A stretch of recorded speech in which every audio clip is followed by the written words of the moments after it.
sa inyo. Plantar fasciitis, balakang, tsaka shoulder. Unahin natin pag ganun, kaysa sa paa, pag ganun. Pag ganito tayo. Okay? Balikat, balakang, tapos yung plantar. Para hindi kayo malito, ha? Kasi may dalawang tawag dyan. Pag dito, pag ganito, heel spar bone. Pag ganyan, plantar fasciitis. Pag dito, ha, yan, boundary yan, pag ganyan, lalo dito, heel ang tawag yan, heel spar bone. Siyempre, yung pag ganyan, nandito yung plantar eh. Pag ganyan yan, oh, plantar, pag ganyan. Kung dyan sumasakit, plantar fasciitis. Nakukuha yan sa biglaang pagpalit ng tsinelas, sapatos. Nagkakaroon ng uncomfortable yung talampakan natin. Ngayon, siyempre, pag bigla mo hakbang parang may napunit, plantar yun. Pero pag ang pakiramdam mo naman ay hindi mo may tapak sa umaga pa lang, parang may natatapakang bato, nangingilo yung buto mo, ayan, heel spar bone yun. Ito naman sa balikat, check natin. O, hindi naman siya frozen, shoulder pain lang. Baka sa pag-ipit-ipit lang sa pagtulog. Tandaan nyo, yung pagtulog natin, alam ko masarap matulog ng patagilid, pero pag nagkakaroon ng discomfort, huwag nyo ipilit. Ibaliktad nyo sa kabila. O kaya, siyempre, tumihaya kayo. Basta pag nakakaramdam na kayo ng discomfort, alam nyo na kasunod yan. Frozen shoulder. Pag natutulog kayo ng patagilid, tapos matagal kayo natutulog ng patagilid, tansyahin nyo rin yung sarili nyo kung kakayanin nyo tumagal.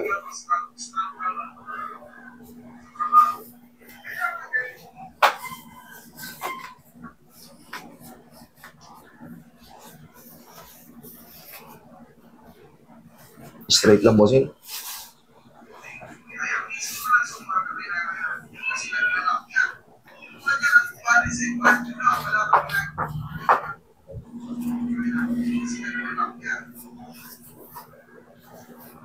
Relax lang po.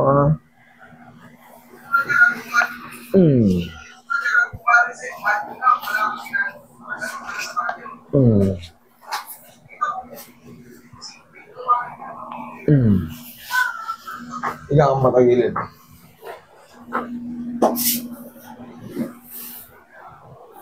Straight po nasa ilalim.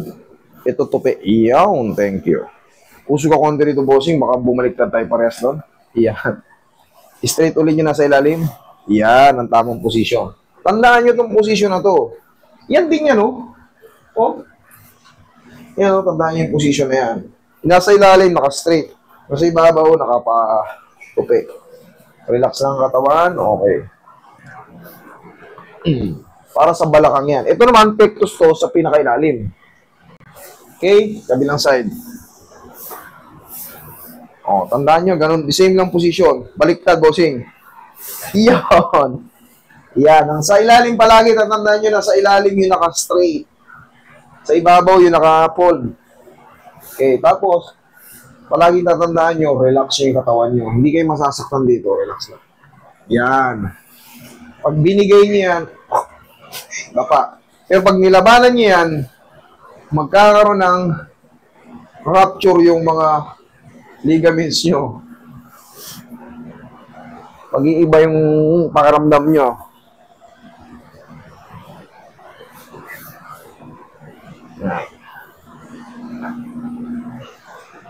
Ulan ng ulan, may bagyo, mag-iingat tayong lahat.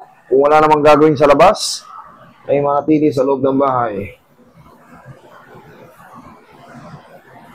Yung mga malalapit sa creek, yan, alam nyo na ha. Huwag na kayong mag-tambay. Sa ano na kayo? Sa mga evacuation na.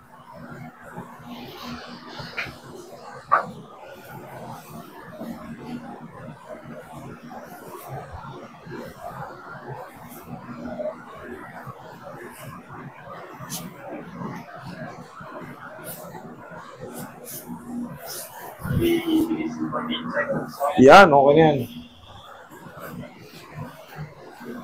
Diretso mo na upload sa YouTube. Dito sir, mamaya hulihin na to, ha? Ay, hindi, kapain ko na ngayon. Ay, hindi, mamaya makikiliti ka kasi dyan sa ano eh. Mas maganda ma-appreciate mo lahat eh. Hindi pwede magsabay. Isa-isa, dyan muna. Tsaka ukakapain niya dyan. Yaya. Kasi pag alam niyo ni Andres, wala na, punta na lang kayo punta. Oh, yun nga yun eh. Nag-book kayo. Oh, yun pala eh, nakabook kayo eh. Relax lang. Bakit? Inhale. Exhale. Bakit nag-back out kayo? Ha? Sabi mo, sa pulgagan, sa sentrong-sentro, sa hill. Kasi magmula rito, ito, yung ganyan. Kalali ka. Dito, mamaya mo na yan. Ayan o. Ito. Yan o. Ang tawag dyan, heel spar bone. Yung katabi. Yung sumunod na katabi. Sa taas. Sa babang taas. Dito. Dito. Dito. Yan. Hindi heel, ano no, hindi to plantar. Hindi plantar yan. Heel spar bone, yan o. Yan, yung sumunod. Saktong-sakto, sa gitnang-gitna siya ng calcaneal, okay? Tiis-tiis lang. Unti-unti lang natin para kakayanin ni Bossy. Yan. Unti-unti lang natin. Yan lang tanging ano dyan. Okay. Roy, pengin pa ako. Tapos, pag napisat nyo ng 3 ulit, pwede nyo nang massage yan para kahit pa paano makatulong sa mga piyesa dyan. Kung ano ba ng katawagan dyan. Muscles, ligaments, tendons. Yan naman ang mga pangkaraniwang piyesa ng katawan natin. Massage nyo ng ganyan. Pero, may kasunod pa to. Roy, yung ano, tawag ito, yung technique sa tapilok, kasama yan pag may mga heel spar bone. Huwag mo lalaban ng bossing ha. Yan. One more. Yung technique sa tapilok, kasama yan sa heel spar bone. Thank you. Tapos, balikan natin ulit.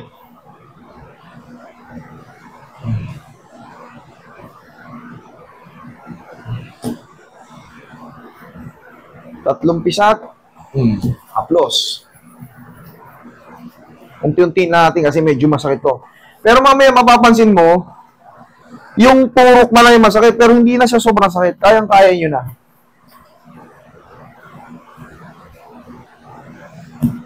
Kaya naman. Roy, konti pang paw. Tapos na to. Okay? Yan ang tutorial. Actual tutorial na to. Ito na yung pina-actual. Kasi pasyente to eh. Hindi yung demo.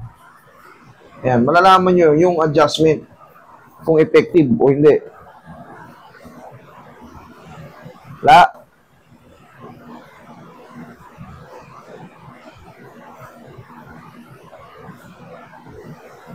Wala na. Kayang-kaya na. Okay, bossing. Bossing nga.